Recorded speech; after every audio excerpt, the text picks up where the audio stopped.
Thinking big. I want to welcome Joe Rivera onto the show.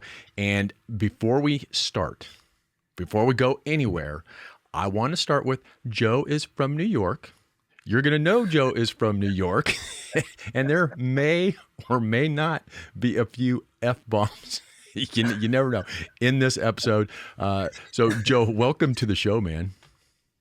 Thanks for having me, man. Thanks for clearing that up, man. I can't hide that I'm from New York, even if I tried those. Yeah, there's no hiding that at all. It's like people from Texas, they're from Texas. Well, we know you're from New York. So we actually met, God, I want to say probably a little over a year ago. I can't believe it's been that long. Yeah, it's been almost a year and a half probably with through the program and stuff. And we met through a public speaking program called HPS. There's people listening might be familiar with Heroic Public Speaking. Great program, by the way.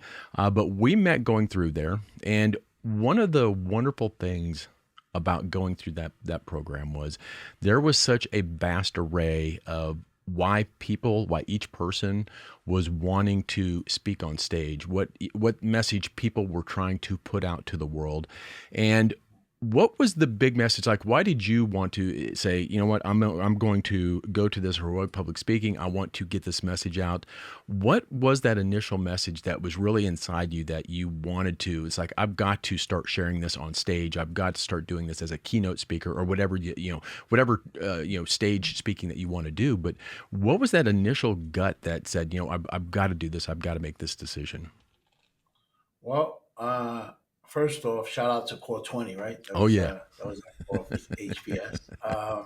I mean, for me, it was, man, I've been blessed, man. I've been given a gift to be able to do life again at a high level.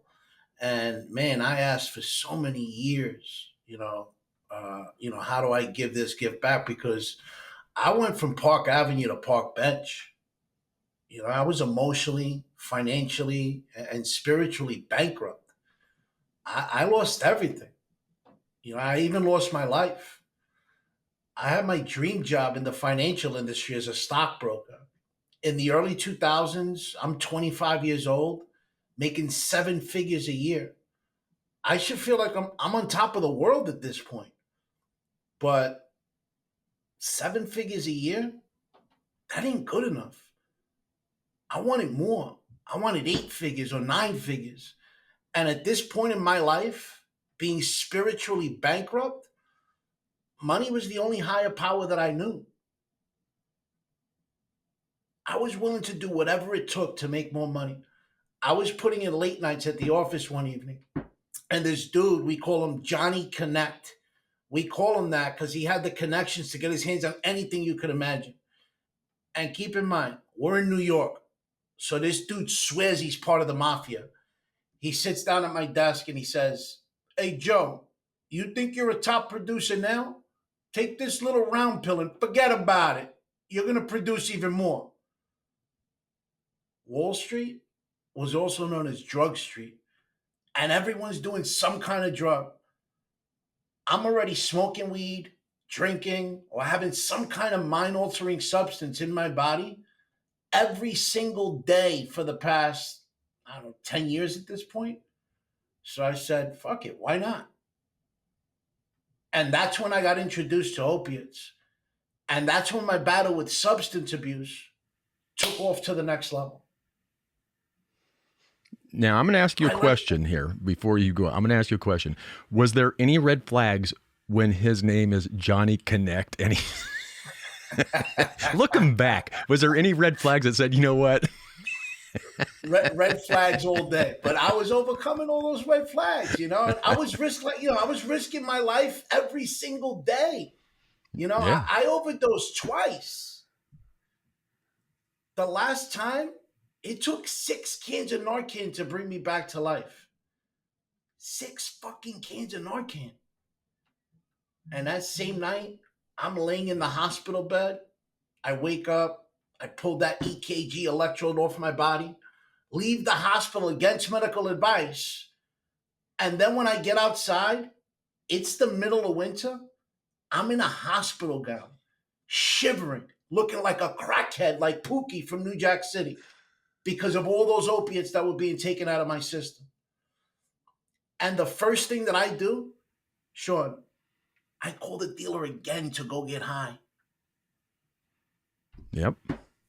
That's A week or it's what we do. I mean, yeah, yeah, yeah. and thinking that that's the right thing to do, right? And thank God, a week or two later, my sister invited me for an event, and at that event, I don't remember what it was, but something clicked. I looked at my sister, she looked at me, and we both started crying. She knew exactly what I was going to say, and then the words came out. The words my family was waiting to hear for over a decade. I said, I don't want to do this anymore, sis. I'm a shell of my true self. I'm tired of writing my obituary. I want to begin creating my legacy again. After that, I made the decision to achieve sobriety. And you ask what made me want to share this message? Because after achieving sobriety, I was able to build a multi-million dollar IPO marketing company. And even though I'm crushing it and living this incredible life, something was missing. God kept nudging at me and pulling at me, telling me that my journey's not complete and that I had a bigger purpose in life. And that's when I decided, you know what? I'm not going to argue with the man upstairs, especially after he saved my life. And that's when I decided to build this coaching and speaking platform, because for so many years, I was asking God, like, how do I give this back to you? You saved my life. I literally overdosed twice. All the times I got home without remembering how I got home, by the grace of God, I could have been dead those nights. Like, you saved my life. How do I give it back?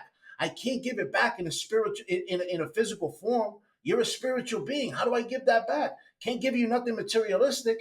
And he kept saying, go share your message, man. Go share what I gave you. Share the gift. If I don't give it back, I'm being selfish. So that's what got me to wanting to master this craft. Yeah, and I think that's, for a lot of people who've gone through a struggle, that is one thing that is, I don't know, it's not that it's hard to come to that conclusion, but it's like you have that feeling, you have that something keeps pulling you to go and to do that, to help other people. And I think that's, I don't know if it's, just humanity. It's like once we figure something out, and we know that how much pain that we were in and how much struggle that we were in. And if we can help just one person get through some shit somehow, somewhere, then it's worth the struggle of going up and doing that. And, you mentioned that you had that one moment, and it's like, if you look back and you dug deep, I would be interested to know what that catalyst was that finally woke you up. It's like, what was that one thing? And everyone goes through shit in life, right? We all have crap that happens in life. And it's like, we've got to pay attention to those little things that happen where the universe, God, whatever you want to say, is trying to tell us, hey, Joe, hey, Sean, wake the F up and do something. And it's like, can you pinpoint like what that catalyst was? Like, was it just that event, or was there something that happened? Like, I got to get out of it. I got to stop this shit. I mean, the second overdose definitely was part of it, right? I mean, I didn't want to die. You know what I mean? Like, I I never wanted to once kill myself. I wasn't doing drugs and saying, "Oh, I want to die." It wasn't like that. But I, I just life was unmanageable. I didn't care. I didn't care enough to save my life. I didn't care enough to help myself. My family was out there trying to help me over and over and over again, but I wasn't ready to help myself. And unless you're ready to help yourself, you're never going to do it. So I think I just got sick and tired of being sick and tired. And that personal development event helped me just have that moment of clarity. For that moment of clarity of like, shit, I don't want to be like this anymore. I'm literally a shell of who I am, of the person that I know that exists. And I think it was more of that, of just being sick and tired of having those moments of not having clarity, those moments of life being unmanageable, the moments of disconnect from that higher source. Yeah, and it's and again, sometimes these aren't events that we can pinpoint. But you said to me, it's like going back to feelings. It's like for me, and I think for you too. It's like I didn't really realize how bad things were. Like for me, yes, I had bad days, and yes, again, like you, I wasn't trying to kill myself. I wasn't trying to. I was just being me, and I was either too stupid to know or too naive to understand what I was really doing. But those feelings are the same. It's the feelings of just being a shell of who you are, and you can feel that. It's like I knew that. Like I didn't know I was doing bad things, but I knew that I wasn't. I remember one time just looking down at my hand and thinking, there's more to this hand than just this skin. There's more to me than what I'm doing. And it's like those feelings is what we need to really pay attention to. It's like those, the feelings of, and we get these, what you said, nudges all the time. It's like, we got to pay the F attention to these nudges that we get because we get them all the time. Yeah, yeah. Those nudges of that are so obvious at times, and we ignore when we're in that state of addiction, alcohol, whatever you want to call it, right? Of life being unmanageable, and there's so much chaos going on in your life at that moment, and you're not paying attention to those nudges. You're ignoring them, but you know they're there. Like I felt those nudges for a long time, and I just kept ignoring it because I wanted to numb the pain I was going through. I lost my mom, and my life went really dark. I mean, it was just upside down, and I wanted to numb the pain that I was going through from that loss. I didn't know how to handle it, so those nudges, and it was so obvious at times. Like, shit, you got to stop. Your life is literally on the line every day, and I just kept ignoring them and kept just bypassing the stop signs. And man, I come to learn that all those years that I was trying to block that pain of the loss of my mom, I wasn't blocking the pain. I was blocking being able to literally feel my mom's spirit through my body every single day. There's not a day that goes by now that I don't feel it because I'm sober. I'm able to feel things. I'm able to sit with myself and connect like I wasn't able to do before. Yeah. So, so this event happened and this was kind of your catalyst to like, okay, I'm going to change. This is, I'm done with this shit. That was kind of the catalyst that took you out of there. What are some of the things, or what's some of the process that you went through to really start again bouncing back from being at that low spot? It's like it takes steps. We can't go from the park bench all the way back up to the best. We there's a process that we have to do, and there's we have to have persistence. We have to have but what are some of the things that you did to at least start that process going again, to start changing the crap around? That's a great question because you know it ain't about just the drugs and alcohol. Putting the drugs and alcohol down, that was the easy part. I had to start working on myself, peeling the onion back and taking stock of who I was, doing daily inventory to make changes in my life, right? Because I had to learn to really change my thought pattern. I had to have a complete paradigm shift, or there wasn't going to be a change. Because I could give up drugs and alcohol, but be the same person that I was, have the same characteristics, those same character defects, and allowing them to control and dictate my future, and thinking that I'm a victim of my circumstances and conditions. But learning that I'm not a victim of my circumstances and conditions, they don't control who I am. I control my own destiny was a big part of it because realizing how powerful the story that I tell myself is was crucial because you could cripple yourself from the story that you continue to tell yourself because our thoughts become our emotions, those emotions become our reactions, and those reactions become our reality, which becomes our result in life. And learning to really see how that works, man, that took work and some deep digging to be able to get to that point. Yeah, it's not easy. It's not easy to do. It's a lot of hard work, and it's like one of the biggest things for me, and I guarantee for you, because I think this is just the way it is until I took 100% responsibility in all the shit that was happening in my life, until I understood that it was me that was causing it, me that was driving it, me that, until I took 100% responsibility, nothing really changed. And again, if I'm blaming other people and putting the blame on others, I'm never going to look inside. I'm never going to be able to make the decisions that I need to make, because it's not my fault. Someone else did this. This is, current administration. This is, my parents, they're bad parents. It was whatever it is. But until it's all 100% me. Yeah, man, that's a big one, right? Taking responsibility for your actions is so crucial, because it's easy, especially when we're in that on that wavelength of drugs and alcohol. It's easy to put the blame game pointed at everybody else, but learning that shit, it ain't everybody else. I'm the problem. I have to change who I am. Is man, that's such an aha moment in life when you're able to realize that and start learning to take those responsibilities for your actions. Yeah. Yeah. And so I think it's, for me at least, you talk about living life, on purpose, and what that does. And for me, the way I'm looking at that is, if I don't do things on purpose, if I don't design my life on purpose, if I don't design it on the way that I want it to be, and I'm not living on purpose, then I'm going to be living on someone else's purpose. It's like, if Mm. I'm not doing it, if I don't have the design, I'm just going to, all the shit that happens, Sean, that's just fate. That's just how the cookie crumbled for you, Sean. Because if I'm not designing exactly the way I want it to be, then that's just the way it is, Sean. That's how it is. Have fun. Good luck.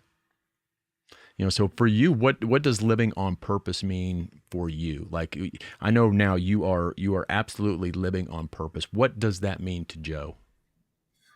Living on purpose means doing the assignment that you were given in life to do. We're all given an assignment from that higher source. I call it God. Someone else might call it the universe, the infinite intelligence, whatever you believe, right? But being in alignment with that assignment that you're giving, and knowing that you're being of service of people and adding value to people's lives, and whatever it is you do, right?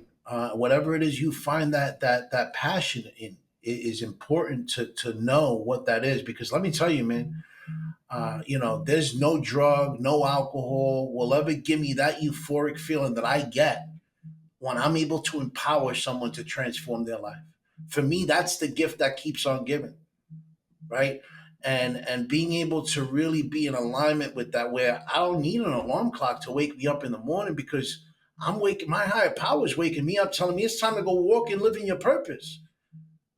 So being in alignment, I believe, with that spiritual component is a huge piece of it, because people get so confused with this whole spirituality thing, and try to compare it with religion, and it's two different worlds. Yeah, there's a higher source involved, and being in alignment with that higher source is crucial. Having that relationship is crucial, but being in alignment with the assignment that you're given is purpose. That's what it really is. Because spirituality is also walking and living in your purpose.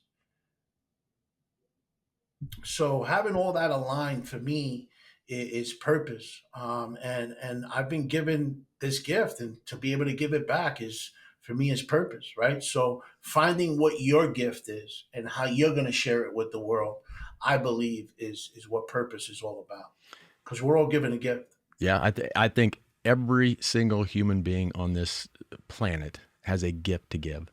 And to me, I not only think it's a gift to give, but I think it's our responsibility to give it.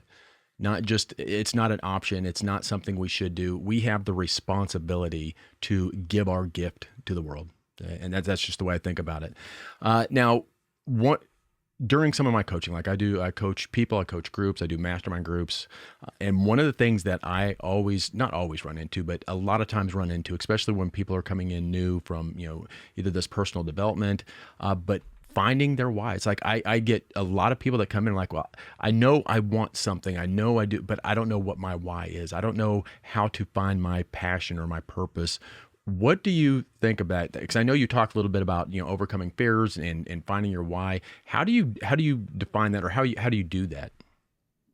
It's one thing. Like, people come up to me with my coaching business also and say, how do they find their why? And one thing I always say is, imagine you were told you only had 1 year left to live. What would you be doing? You know, People don't like thinking about death, but death forces us to focus on the truly important things in life. How do you want people to remember you? What do you want your legacy to be? Your legacy.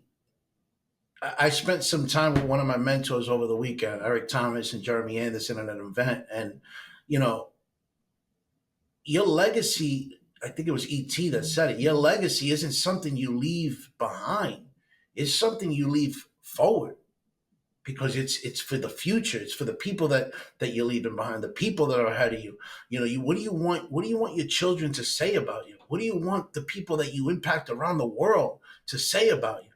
It's so important to realize that your legacy is something for the future, not just about your past. It's about your future, what you're going to leave going forward. Yeah, your purpose in life, your purpose in helping people. It's like, one of my mentors once told me, you are one generation from someone not even knowing you ever existed. Because if you think about it, your great grandparents, you don't know who they are. You don't. It's like you're literally one generation from people not knowing. And there's a shitty thought to think of, but I mean, we are. And it's like, so what can we do to leave that legacy, to keep it moving forward? Again, everyone has a gift. Everyone has something that could be a legacy, if they were able to, if they tapped into it. Not if they were able to, but if they tapped into it, that they could have a legacy of what their dream is, what their passion is. Yeah, absolutely, man. And that thing, that's, imagine people. You're one moment away from people not remembering you is crucial, because you don't want, that's not what you want your life to be like. I know I don't.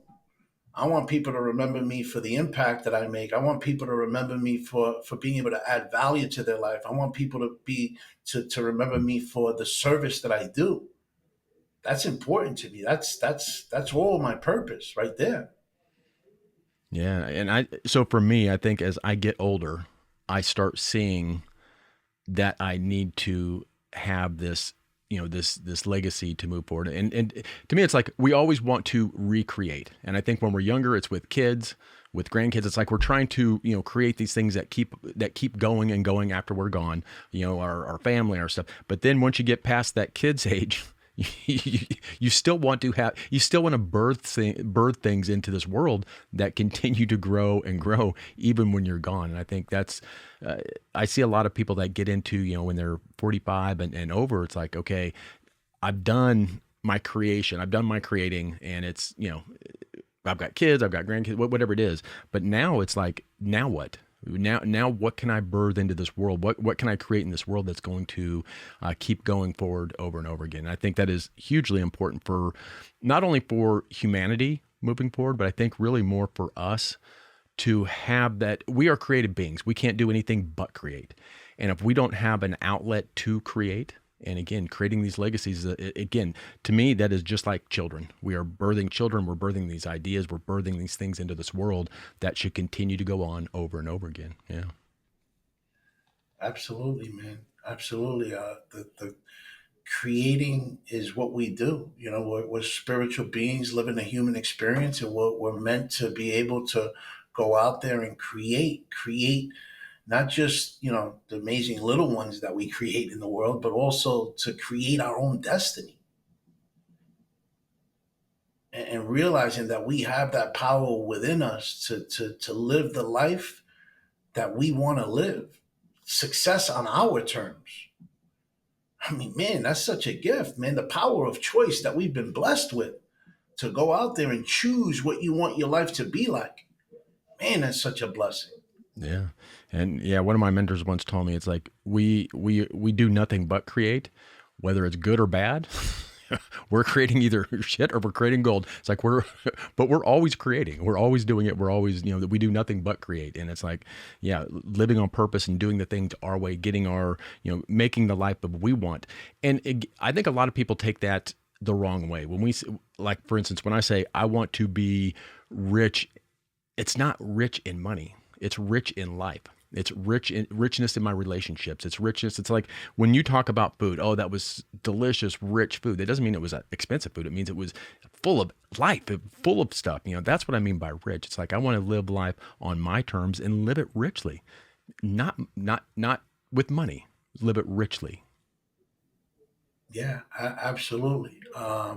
Money's great. Listen, I've had both. I've had no money. I've been broke on my ass, and I've had money, and I'll take having money any day of the week. But man, money does not buy you happiness. It don't buy you happiness, man. And that's another big reason why I'm doing what I'm doing. Because my big mission is to empower business owners and leaders around the world to overcome what they believe are their limitations so that they can live in purpose while closing that gap between spirituality and true wealth. Because there's such a disconnect there of like being able to be spiritually connected and also create wealth on a financial side, right? And creating wealth isn't just about having money. It's being wealthy emotionally, financially, and spiritually. And we've seen it for so long. How many people are out there that suffer from, they can have all the money in the world, but then there's a disconnect on the other side, and they end up taking their life. They end up going to drugs and alcohol. I mean, we've seen it from the famous people in the world, right? Look at Robin Williams. Guy had the world by the balls, and he took his life.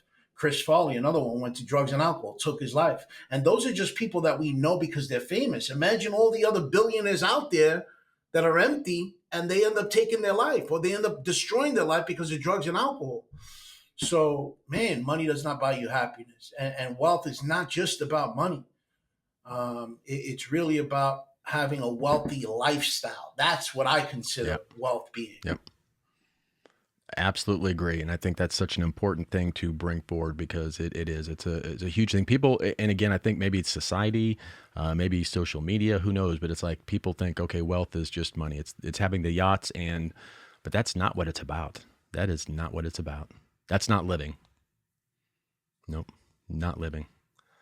But Joe, I want to really thank you for coming on the podcast with me today. I know that again, I know that your message is going to help people. I know your message will help get people out of shit and back into being themselves, being who they are.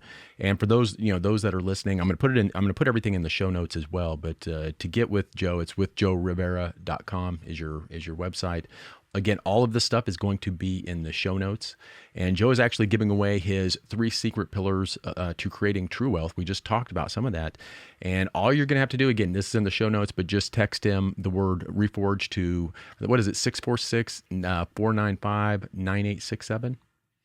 And you'll get that. Yeah, get that back. I highly recommend that you at least go get that because, again, this is... the one thing I love about doing the podcast, this is probably my favorite thing about doing the podcast, is I get to talk to absolutely amazing people that have gone through stuff, that have created stuff, they're at a place where other people want to be. And for other human beings, the best way to get from A to B is to find someone who went from A to B and do what they did. Don't screw around. Don't dick around with all this other crap. If they did these 3 steps to go from A to B, you know what? I want to go with Joe because he's going to show me what those 3 steps are to go to A and B. It's the best way to get where we want to go. And that's with anything. If you want to go somewhere, find someone who's been there, follow them, follow their tracks. It's the way you do it. Absolutely, man. That's the way the most successful people in the world have gotten successful. They watch the people that have done it before them, and then they go and mimic it and make it their own. You know what I mean? And that's what it's all about. So don't be afraid to go out there and get help from someone who's done it before you. I mean, people struggle with that, asking for help. They let the ego get in the way. Yep. That ego will destroy you, man. Don't let the ego destroy you. There's nothing wrong with learning from the people who have done it before you, especially the people who have done it before you on a level where they fucked up and then they were able to get back up and do it again on a bigger level. Yeah. That failure is part of success, man. Yeah, and that's what we got to do. So again, thank you, Joe, so much for being on the show, and it has been great getting to know you over the past the past year and a half, and I look forward to our continued relationship because the stuff that you're doing is absolutely amazing. So again, thank you so much for being on the show. Thank you for having me, Sean. I appreciate it, man, and I'm enjoying getting to know you as well and looking to do big things together, man. Oh yeah.